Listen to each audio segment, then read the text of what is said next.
투오니 반석은 다나카 기수가 기승을 하고 부담 중량은 57kg입니다. 투오니 반석은 2022년도 사세마 시절에 그랑프리 대상 경주에서 2차 입상에 성공하면서 최강자급 반열에 올랐던 마필입니다.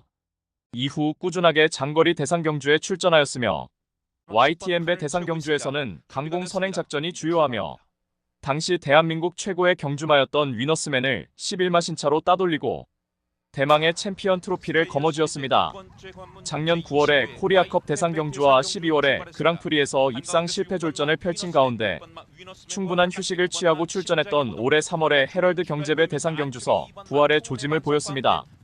당시 심장이고동이 기습적으로 선행으로 레이스를 주도한 구도에서 빠르게 선두 외곽에 가담하여 적극적으로 전개 운영을 펼쳐나갔고 막판 닿아서 종반 질풍 같은 추입으로 올라왔던 너트 플레이에게 역습을 허용하며 불과 반마신차 3착하였습니다. 이후 4월에 YTM배 대상 경주에서는 초반부터 강공 선행 작전을 펼치며 전구간 최선두권에서 자기 주도 페이스로 전개 운영을 펼쳤고 직선에서도 막판까지 악착같이 버텨내며 결승선을 가장 먼저 통과하는 듯 했지만 당시 불꽃 추입을 하였던 글로벌 히트에게 코차로 따이며 2착하였습니다. 드디어 직전의 상반기 그랑프리였던 부산광역시장배 대상 경주에서는 완벽하게 베스트 경주 능력을 선보이며 챔피언 트로피를 들어올렸습니다. 당시 1800m 레이스로 펼쳐졌던 부산광역시장배 대상 경주에서 출발 이후 발군의 순간 스피드를 바탕으로 원사이드 선행 작전으로 레이스를 주도해 나갔고 전구간 최선두권에서 힘한 배 잘하며 자기 주도 레이스를 펼친 가운데 당시 초반부터 빠르게 2선에 붙여서 전개를 펼쳤던 글로벌 히트와 직선에서 치열한 경합을 펼치면서도 악착같은 근성을 발휘하며 결국 글로벌 히트를 목차로 따돌리고 결승선을 가장 먼저 통과하였습니다. 이번에 1600m 레이스로 펼쳐지는 오너스컵 대상 경주에 출사표를 던졌고 최대의 라이벌인 글로벌 히트가 불참하는 가운데 발빠른 선행마가 다수 출전하는 구도에서 굳이 무리하게 선행 경합하며 레이스를 운영하는 것보다는 선두권 치열한 경합을 피해서 2선에서 전개 운영을 펼치는 것이 입상을 위한 베스트 전개라고 평가됩니다. 훈련 시에도 여전히 쾌조의 컨디션을 보인 가운데 다시금 선두권에서 자유로운 전개의 이점을 바탕으로 이번에 오너스컵 대상 경주에서 우승 1순위 마필로 평가됩니다. 어마어마한 CC1 기수가 기승을 하고 부담 중량은 57kg입니다. 어마어마한 현 시점 최강의 단거리 스프린터형 마필입니다. 하지만 2019년에 데뷔 후 경험했던 가장 긴 거리가 1400m 레이스일 정도로 주로 단거리 경주에서만 출전했던 마필이라서 이번에 생애 첫 도전인 중거리 1600m 레이스에서 과연 어떠한 경주 운영 능력을 선보일지 그야말로 귀추가 주목되고 있습니다. 단거리 최강자인 어마어마는 2019년 데뷔 전부터 도입 시 기대치답게 단거리 레이스에서 연투를 이어나가며 두각을 나타냈고 5세마 시절이었던 2022년에 총 3차례 대상 경주에서 챔피언 트로피를 들어올리며 최고의 전성기를 구가하였습니다. 특히나 2022년 9월에 외국의 쟁쟁한 경주마와 겨루었던 코리아 스프린트 대상 경주에서 우승을 차지하며 커리어의 정점을 찍었습니다. 작년도 6세마 시절에는 5월에 SBS 스포츠 스프린트 대상 경주에서는 벌마이스타가 이끄는 하이페이스 구도에서 전구간 인코스 최적의 전개를 펼쳐내며 그야말로 이보다 더 이상 최적의 전개를 이루어낼 수 없다는 감탄이 나올 정도로 내측에서 거리 손실을 최소화하며 최적의 전개로 2차 입상에 성공하였고 11월에 부산 원정 국제신문배 대상 경주에도 인코스 선입권에 자리하고 경합 없이 기가 막히게 전개를 잘 풀어내며 우승에 성공하며 작년도에 처음으로 대상 경주 트로피를 들어올렸습니다.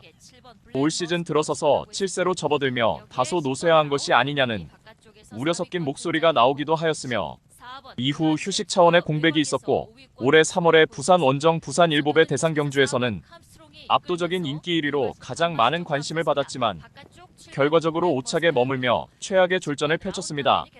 당시 어마어마한 선행마 닥터 시저가 이끄는 선두 하이페이스 구도에서 수월하게 2선에 자리하고 적극적인 레이스를 펼쳐나갔지만 코너부터 직선주로 들어서서도 상대적으로 부산경 마장의 무거운 내주로를 선택하여 전개를 펼친 것이 결정적 패인이었습니다. 그리하여 당시 부산의 가벼운 외곽 주로를 선택해서 전개를 펼쳤던 라운더 포인트와 섬식 로스트에게 허무하게 깨져버리고 말았습니다. 부산 일보배의 대상 경주에서의 이변은 철저하게 주로 선택의 문제였고, 이후 4월에 과천경 마장에서 펼쳐졌던 SBS 스포츠 스프린트 대상 경주에서는 최강 선행마 벌마이스타가 이끄는 하이페이스 구도에서 차분하게 선입권에 자리하고 전개를 펼쳐나갔고, 직선에서 외곽으로 빼내서 압도적 종반 탄력을 선보이며 2차 입상에 성공하며 그야말로 클래스는 영원하다라는 명언처럼 건재를 과시하였습니다. 직전에 서울 마주협회장배 대상 경주의 1200m 레이스에서는 CC원 기수의 첫 번째 기승이었습니다. 당시 앞선 빠른 흐름에 중위권에 자리하고 전개를 펼쳤고, 직선에서 궁극의 탄력을 선보이며 최연 역주를 펼친 끝에 우승마와 목차로 2착하였습니다. 어마어마한 하이페이스 단거리에서도 레이스 흐름에 구애받지 않고 선두 선입권에서 자유롭게 전개를 펼쳐낼 수 있는 장점을 보유하였으며, 이번에 생애 첫 도전인 1600m 중거리 레이스에서도 선두권 흐름에 상관없이 중선 입권에서 자신만의 페이스로 전개 운영을 펼칠 것으로 보이며, 작년 11월에 부산 원정 국제신문배 1400m 레이스에서 우승 시 선보였던 탁월한 경주 전개 운영 능력이라면 이번에 1600m 레이스에서도 충분히 통할 수 있는 전력이라 평가되는 가운데, 이번에 두 번째로 기승하는 CC원 기수와의 찰떡궁합 호흡 속에 절정의 훈련 컨디션을 바탕으로 입상 한 자리 강력하게 도전합니다. 스피드형은 김혜선 기수가 기승을 하고 부담 중량은 57kg입니다. 스피드형은 2022년도 이세마 시절에 서울과 부산의 2세 통합 챔피언을 결정했던 브리더즈컵 대상 경주에서 외곽 게이트 불리한 여건을 너끈히 극복해내고 당시 2세 통합 챔피언 자리에 등극하였습니다. 이후 작년도 3관 마지막 경주에서의 2차 입상에 성공하였고, 11월에 대통령배 대상 경주에 출전하여서 기습적으로 선행으로 레이스를 주도해 나갔고, 막판까지 악착 같은 끈기를 발휘한 끝에 3착하며 기염을 토했고, 그야말로 명실공히 넘버3 자리를 차지하였습니다. 올해 4월에 YTN배 대상 경주에서는 초반 자리 잡는 과정이 순탄치 못한 가운데 인코스 후미에서 전개를 펼쳐나가며 직선에서 외측 빼서 추입을 시도했지만 최선두권의 투오니 반석과 앞선에서 막강 추입 능력을 선보인 글로벌 히트를 결국 제쳐내지 못하고 2위마와 1마신차로 3착하였고, 직전에 부산광역시장배 대상 경주에서도 결국 직선에서 뒤늦은 스퍼트로 2위마와 2마신차로 또다시 3착에 머무르고 말았습니다.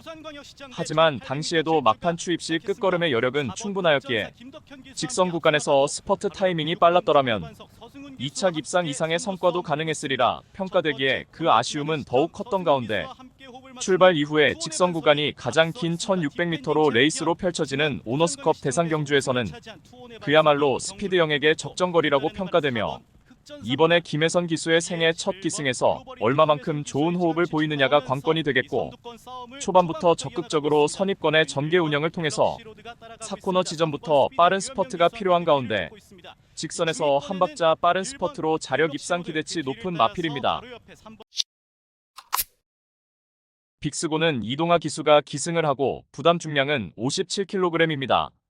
빅스고는 2021년 데뷔 후 일반 경주에만 출전을 하며 단거리 레이스는 물론이고 장거리 레이스까지 섭렵하며 거리 불문하고 지속적으로 성장세를 지속해 나갔던 마필입니다.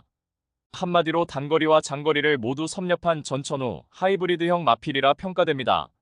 이후 생애 첫 대상 경주 출전이었던 작년 9월에 KRA컵 클래식 대상 경주와 10월에 대통령배 대상 경주 2000m 장거리 레이스에서 위너스맨 글로벌 히트 스피드형과 같은 기라성 같은 마필들과 겨루어서 연달아 6착의 성과를 내면서 서울과 부산의 최강 전력의 마필들과의 편성에서도 충분한 경쟁력을 입증하였습니다.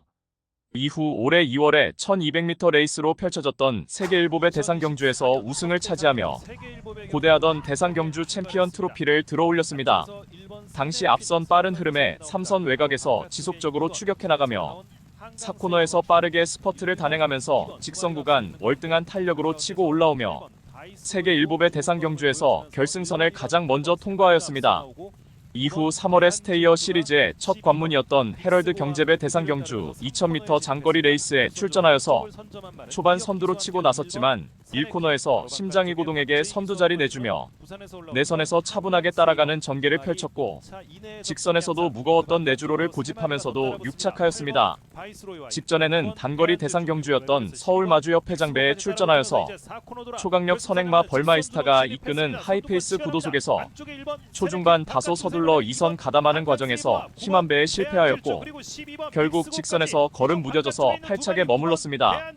절치부심하여 이번에 1600m 중거리 레이스로 펼쳐지는 오너스컵 대상 경주에 출사표를 던진 가운데 초중반에 지나친 선두 경합의 희상향이 되기보다는 지난 2월에 세계 일보배 대상 경주의 우승 시 전개처럼 외선에서 선두권과 격차를 좁히고 따라붙으며 직선 초입부터 스퍼트를 단행하는 전략이 필요해 보이며 단거리와 장거리를 모두 섭렵하는 거리 불문하고 전천후 하이브리드형 경주마인 만큼 이번에 오너스컵 대상 경주에서 3착 이상의 성과를 낼 수 있는 복병 가치가 충분한 마필로 평가됩니다.